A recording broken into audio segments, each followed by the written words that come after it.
Today we're looking at Song Without Words by Fritz Spindler. Songs without words, we have some of these in the piano literature. The name to know for these, Mendelssohn is known for writing songs without words, and this title is really important to how we interpret the piece. So a song would be sung, something with words, something with a melody, a singer. A piano piece that's called this is imitating a singer, a song. So a song without words, we're creating that on the piano with our beautiful way of playing the melody. This is a challenge for piano players. The piano is a percussion instrument, and we play with this attack, striking the keys, the hammers striking the strings. The challenge with these song singing type of pieces is creating a legato line from note to note in the melody. Listen.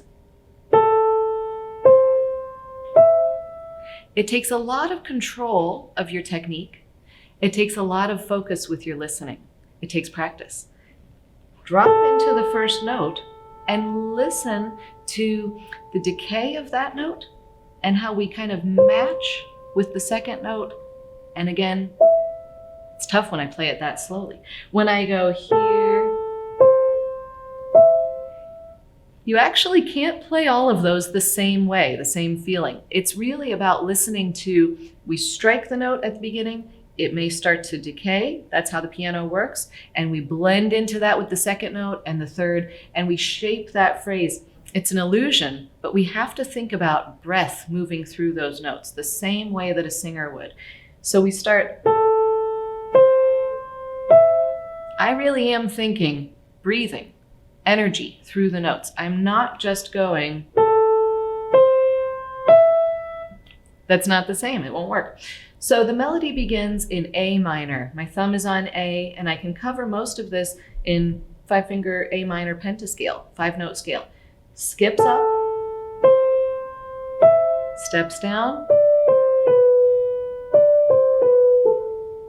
That's a long idea. It covers 8 measures. So we want to have enough of that imaginary breath energy or musical energy to move forward through the whole phrase.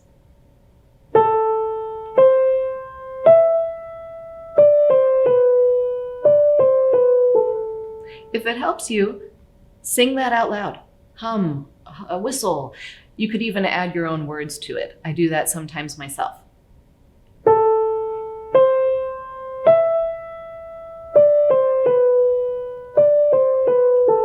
The second phrase begins with an extended hand. So I'm changing my hand shape from that 5-finger scale, and I'm reaching for an octave from A to A. I'm playing A, C, all the way through that octave up to a high A. Now, how would a singer feel about that note? It's important. It's high. It takes more energy than the others. We need to add a crescendo there so that we go up to that high point,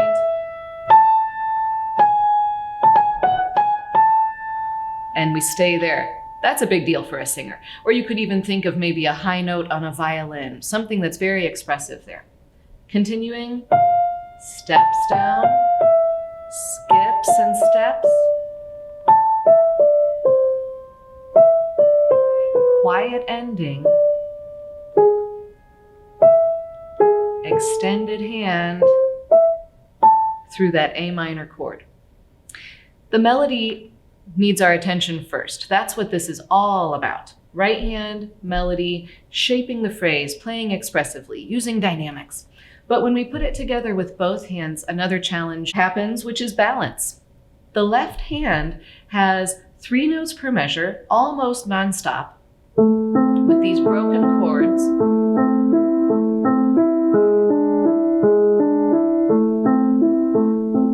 If you're not careful, that can cover the melody. It can be too loud. We have 3 challenges when it comes to playing left hand quieter than right hand in a piece like this. One is that the left hand usually has more notes than the right. That's true sometimes in this piece. Another challenge is that the lower you go on the piano, the more naturally loud the notes are. The strings are bigger and thicker. We don't have to work as hard to get a loud sound here compared to up here. So the way we need to play there is different just because of how the piano is built. The third reason is that the left hand is using strong fingers in the middle of the piano. My thumb is playing frequently. My third finger is playing frequently. Think about that versus maybe a finger 4 or 5. Melody notes in the right hand, a lot of times they happen on weak fingers. It's not fair, but it's true. If I'm playing this high note on A that we talked about, that's my pinky finger. That's a weaker finger compared to what's happening here with a lot of thumbs, which come out louder anyway. So more notes, lower on the piano, and stronger fingers. We have a lot against us. We have to work to get that really blended, really quiet. Pedal can help here to get the left hand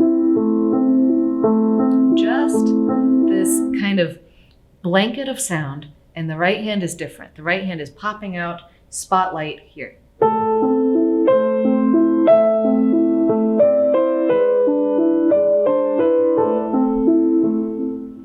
A way that you can practice that is by ghosting the left hand, or sometimes we call it air playing.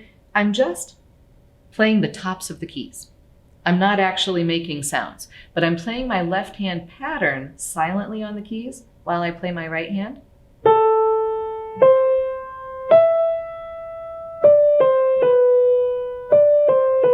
So I'm thinking both, I'm imagining that sound, but my left hand is just moving very little. When I add in some sound, it's not much more than that ghosting feeling. Just enough to get to the bottom of the key and create that sound. Pedal is marked 1 pedal per measure, change on the downbeat. That works with the chord changes. If you're focusing on left hand and learning these chords, you can always block them. There's a lot of busyness happening in the left hand, but group each measure, find out what your hand shape, what your chord is. A minor is where we start. We do that for about 4 measures. Try pedaling just those blocked chords. We're changing to a close position, 5-7 chord, and back hall. That's a great way to practice the timing of the pedal and the hand shapes.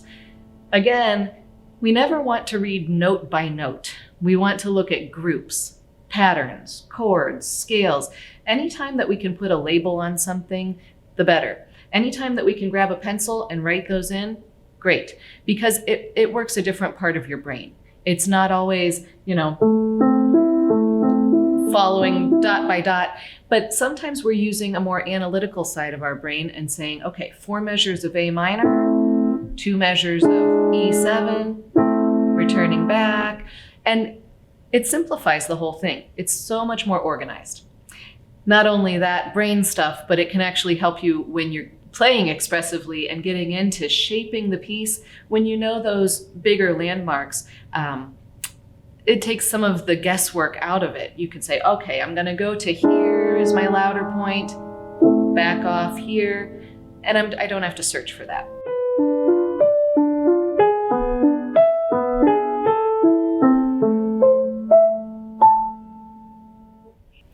This piece is simple enough to learn quickly, but it has things that will improve your technique and musicality. I hope you enjoy Song Without Words. Remember to make the melody sing. That's what this is all about, and a lot of piano playing stems from this very topic.